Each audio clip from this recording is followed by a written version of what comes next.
In this video, I'm going to teach you how to spot the difference between a fake Gibson and a real Gibson. In this case, this was a 1961 SG reissue, left-handed, which, by the way, Gibson USA never made. They've only made the custom historics. I bought this guitar thinking it was actually a USA way back in the day and that they might have stopped making it and only started issuing custom historics, but that wasn't the case. So anyways, let's start with some simple measurements.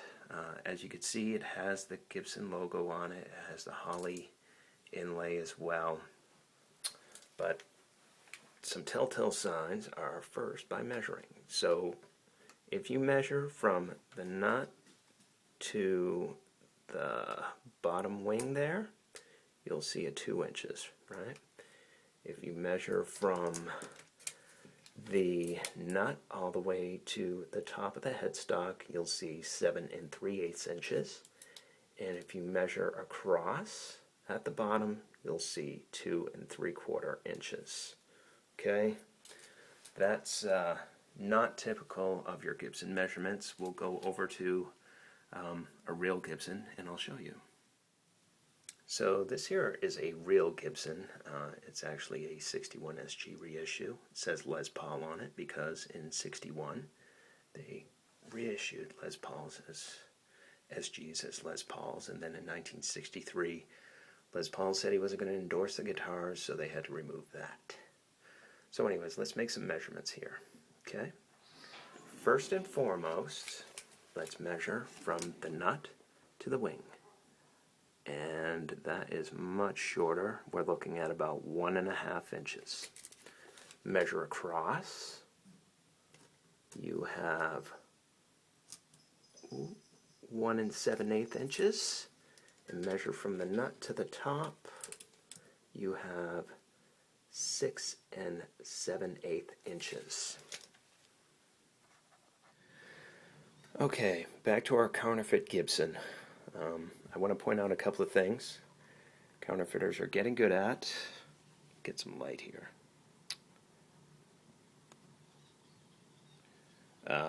You'll see, even if you look up in the Gibson database, that this is a valid serial number. Okay, it's made around 1992. I'm sorry, around 2000, and it also has a Made in USA stamp.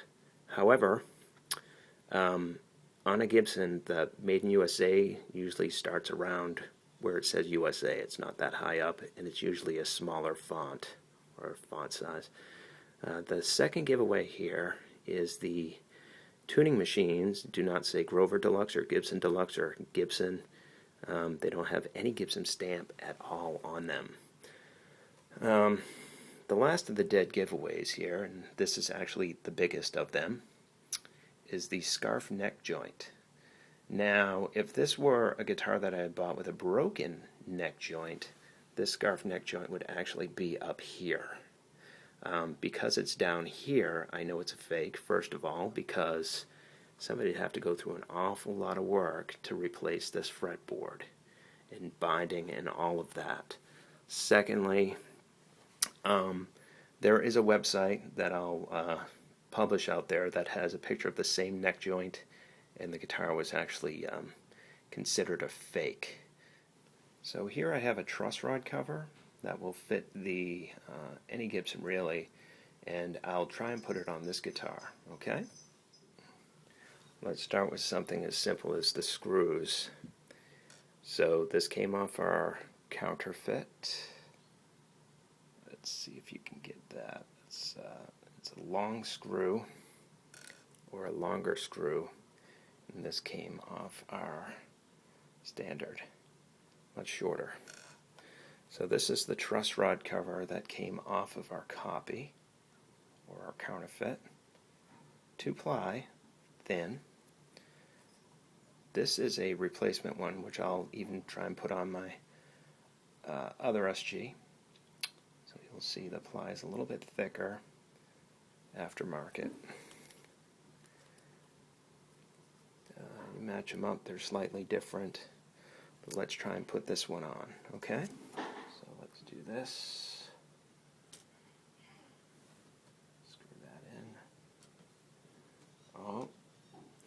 get this one in here. And first and foremost is I can't even get the bottom screw in because it's going to be angled and it's going to be pushing up against the nut. You see, it's pushing up against the nut. I'll tighten it for you, but lo and behold, what I'm trying to say is it doesn't fit. It's off by like a 1/16. So see, actually, let me get in here. You can see the tension, and it's actually pushing up against that. Bad news. Final bit of detail about this before I start moving on again is notice the truss rod cover is a little bit misaligned. I'm sure you guys could probably point out some other things. Oh yeah, you can actually tell by the logo as well that the G at the G post, on a regular Gibson it's supposed to be touching the post, or I should say aligned. So if you were to take like a straight line and run it across, the bottom of the G would actually be right at the top of the post. Here you can see it's got about a 1/4 inch above that post. Actually, the truss rod cover in a little more detail show you that that's a fake too, because let's get in there as deep as possible, baby. There is no truss rod adjuster. Look at that. I can stick my finger in there. Actually, there is one, but it's like way down here. Gibson doesn't do that. Sorry. Gibson's not the greatest company in the world, but they also don't put out crap like that either. My pinky in there.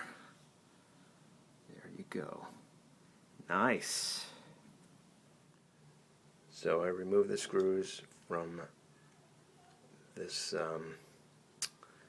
SG truss rod adjuster, and you notice, what's that? That is a truss rod that you can adjust your neck with for Gibson. See? It's right there, baby. Okay? So I'm going to put my replacement in that I can order off any online store that says Gibson bell-shaped replacement. And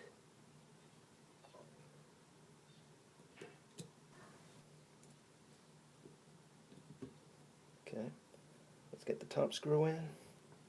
Bing, bang, boom, bang, boom. Let's get the bottom screw in there. Oh, look at that. Perfect fit. It's not even the real part, but I bought it as a replacement and it fits. Go figure. Alright, enough of this mess. Okay, so back to our fake Gibson. Let's scroll down and let's view all sorts of mess here. So again, made in USA, blah blah blah.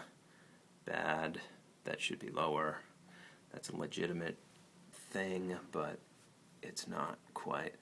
Oh, that beautiful scarf neck joint way down. Now, ready control cavity. Besides the fact that this is all dug out, it's black. Yeah, Gibson doesn't paint the insides of their control cavities with black, silvery, whatever. Their control cavities look something similar to this. See that? You just see Gibson, regardless if it's custom historic or USA, all of the finish under the pickups and also in the back plate is all, it just has either plain or just a little bit of nitro and maybe a little overspray in there. Also, all Gibsons will have some cloth wiring. You see some cloth wiring here, and you also see some shielding over some of the pickup wires. The inside of the cavities for Gibson is not black. It's it's just overspray. This is black.